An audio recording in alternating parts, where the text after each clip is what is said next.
जय श्री माता, श्री आदिशक्ति माता, श्री निर्मला देवी माँ के जो सहयोग आज का महायोग है। सहयोग में हम श्री आदिशक्ति श्री निर्मला माता जी की पूजा करते हैं, उनके सामने बैठते हैं। आदिशक्ति श्री निर्मला माता आदिशक्ति हैं, परमात्मा हैं, गुरु हैं और धन्वंतरी भी हैं।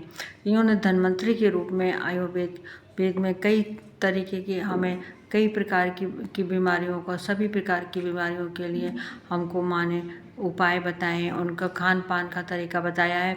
तो आज हम आपको थायराइड की बीमारी के बारे में बताएंगे, जो श्री माता जी ने हमें धन्वंतरी के रूप में आयुर्वेद के बारे में बताया है।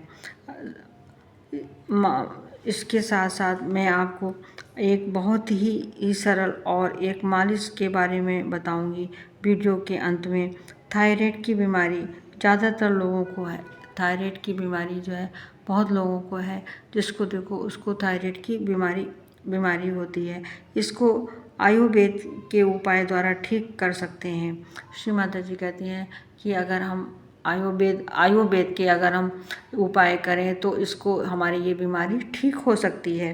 थायराइड हमारे गले के बीचों बीच में एक ग्रंथि होती है, जो उसी की वजह से जब ग्रंथि हमारी ख़राब हो जाती है या बढ़ने लगती है तो हमें जो है वो थायराइड की बीमारी होती है। थायराइड दो प्रकार का होता है, एक पतला वाला एक मोटा वाला। तो हमें जो है अगर हम आयुर्वेद का उपाय करते हैं, खान पान का अपना तरीका आयुर्वेद के हिसाब से करते हैं, तो हमारा चाहे मोटा वाला जो है वो थायराइड हो, चाहे हमारा पतला वाला थायराइड हो, उस समय ये सब चीज़ें काम करती हैं। उसके लिए हमें कोई अलग अलग नहीं करना पड़ता है कि पतले होने में ये खाएं वो पिएं और या मोटे होने में ये खाएं वो पिएं। खान पान का तरीका एक ही है, थोड़ा सा उसमें फ़र्क है। तो उसके लिए हमको क्या करना चाहिए कि हमें जैसा माँ ने बताया है कि उसी हिसाब से हमको आयुर्वेद का जो उपचार है, जो खान पान है, उसी हिसाब से हमको अब उसका उपचार करना चाहिए। वही चीज़ें हमें खानी चाहिए जो श्री आदिशक्ति माता जी ने धन्वंतरी के रूप में हमको बताया है। अब सवाल आता है कि हम खान पान में अपना क्या चीज़ खाएं और क्या ना खाएं। तो सबसे पहले मैं आपको ये बताऊंगी कि जो है वो सबसे पहले हम क्या खाना चाहिए, इस पे हमें ध्यान दें कि हमको क्या खाना चाहिए। नंबर 1, धनिया। सूखा धनिया जो होता है ये बहुत फ़ायदेमंद होता है। तो सूखे धनिया को 1 चम्मच या 2 चम्मच हम जो है 1 गिलास पानी में डालकर रात में उसको भिगो के रख दें। उसके बाद सवेरे को जो है उसको पानी को हम उबाल लें, खूब अच्छी तरह से उबाल लें। फिर उसको छान के जब वो गुनगुना हो जाए तो उसको हम जो है हल्का हल्का घूट घूट कर उसको पिएं, तो वो हमारे लिए बहुत फ़ायदेमंद होता है। दूसरा है नींबू। नींबू को हमें ज़रूर खाना चाहिए कि नींबू में कैल्शियम होता है। कैल्शियम की कमी के कारण ही हमको थायराइड भी होता है और आयोडीन की कमी के कारण भी होता है। इसके कारण कई कारण हैं जिसकी वजह से हमको थायराइड होता है। तो हमें दही खाना चाहिए, और दही लेकिन खट्टा ना हो और ठंडा ना हो। दही हमको खाना चाहिए लेकिन और रात में नहीं खाना चाहिए। दही बहुत फ़ायदा करता है लेकिन रात में ना खाएं। गाजर खाएं, मशरूम खाएं, मेथी का साग खाएं। मेथी भी आप जो है फंकी लगा के पानी पी सकते हैं किसी भी टाइम, या मेथी सीजन में, जाड़ों के सीजन में मेथी आती है, मेथी का साग खाएं तो वो भी बहुत फ़ायदा करता है। पनीर और बिना मलाई वाला दूध लें, दूध में मलाई ना हो। सेब, अंगूर, संतरा, मौसमी खाएं या इसका जूस पिएं। अखरोट है, बादाम है और मूंगफली खाएं। ये एक सीमित मात्रा में खाएं, क्योंकि अधिक मात्रा में खाने से हमें नुकसान भी हो सकता है। 2 अखरोट, 2 बादाम हमको रात में पानी में भिगो देने चाहिए और उसको सवेरे को उठ के खाना चाहिए। तो और मूंगफली, थोड़ी सी मूंगफली ले लें, 2-4 चम्मच, या मतलब अब जितना आप चाहें, मतलब फिलहाल ज़्यादा मात्रा में ना खाएं, ज़्यादा बार ना खाएं, क्योंकि मूंगफली जो है फ़ायदा भी करती है और नुकसान भी करती है। तो इसलिए एक सीमित मात्रा में लेंगे तो फ़ायदा करेगा। आयोडीन नमक लें, सेंधा नमक ना लें। सेंधा नमक में आयोडीन नहीं होता है, तो आयोडीन वाला हमको नमक लेना चाहिए।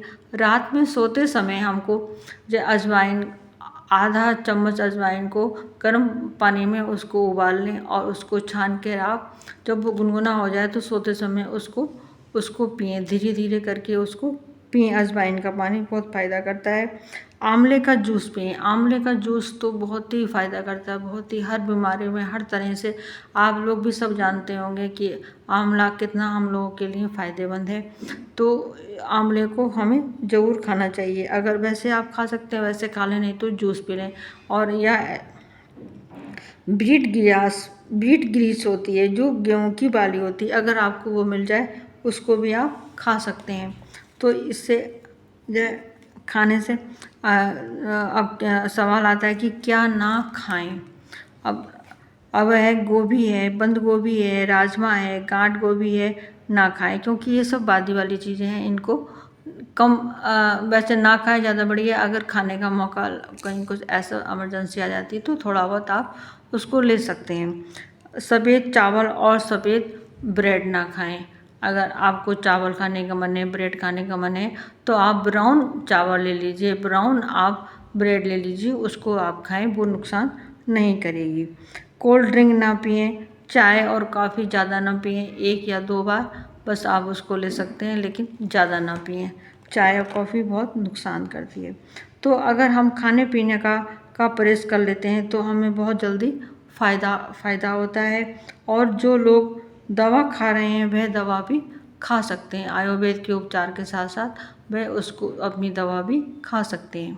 और हर 3 महीने के बाद में अपना आप थायराइड चेक ज़रूर कराएं, क्योंकि जो है वो अगर आप जो दवा अगर आप खा रहे हैं तो अगर आपका जब बढ़ा हुआ अगर है आपका थायराइड, तो वो उस हिसाब से दवा देते हैं। और जो अगर खाते खाते आपका जब थायराइड कम हो जाता है और आप उसी मात्रा में दवा खाते हैं तो वो नुकसान करता है।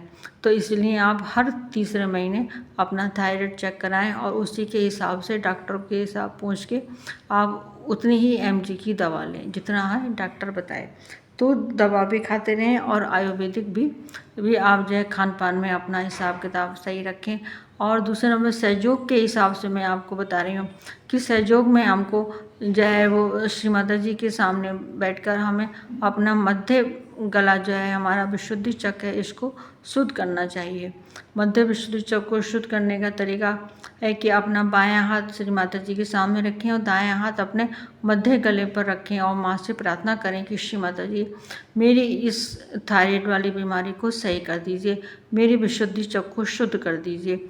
इस प्रकार से आप कई बार माँ से प्रार्थना करें और जो है वो अपने रोज़ इसको प्रार्थना को करना है। फिर मैं आपको आज एक मालिश बताऊंगी जो मैंने अभी आपको शुरू में बताया था। ये मालिश भी बहुत हमारे लिए फ़ायदेमंद है कि आपके हाथ की जो अंगूठे के पास वाली जो उंगली है, पहली उंगली है, इस उंगली की आप मालिश करें। जय आप सरसों का तेल ले लें या फिर आप गोले का तेल ले लें, इसको आप हाथ में लेके और उंगली पर मालिश करें, धीरे धीरे उंगली पे मालिश करें या ऊपर से नीचे की तरफ करें मालिश। उंगली पे ऊपर से जहाँ नाखून है नाखून से आप नीचे की तरफ लाएं, ऐसे करके आप मालिश करें। इसको लगातार जो है वो 5 मिनट तक तो इसको आप मालिश कर सकती हैं।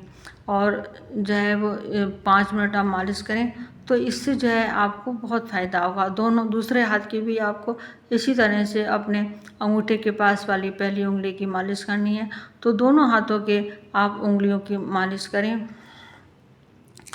उंगलियों की मालिश करें, इससे आपको बहुत फ़ायदा होगा। और जब तक करें जब तक आपका थायराइड कंट्रोल में नहीं आ जाता है। और आपको खान पान का भी वही आपको हिसाब रखना है, रोज़ करना है। और विशुद्धि चर को भी हमको रोज़ शुद्ध करना है, माँ से प्रार्थना करनी है। तो अगर आप ऐसा करेंगे तो आपको जो है बहुत जल्दी इसमें फ़ायदा होगा और आपको कोई ज़्यादा परेशानी ज़्यादा समय नहीं लगेगा। तो इसलिए हमको रोज़ अपना विशुद्धि चक्र शुद्ध करना है, रोज़ मालिश करनी है और खान पान पे हमें ध्यान देना है। तो हमारा जल्दी से जल्दी थायराइड सही हो जाएगा। जिन बहन भाइयों ने मेरा वीडियो पहली बार देखा है वो लोग इसको सब्सक्राइब करें, लाइक करें, और जो बहन भाई मेरा वीडियो लगातार देख रहे हैं वो लोग इसको लाइक करें, शेयर करें और कमेंट्स भी करें। जय श्री माता जी, जय श्री माता जी, जय श्री माता जी।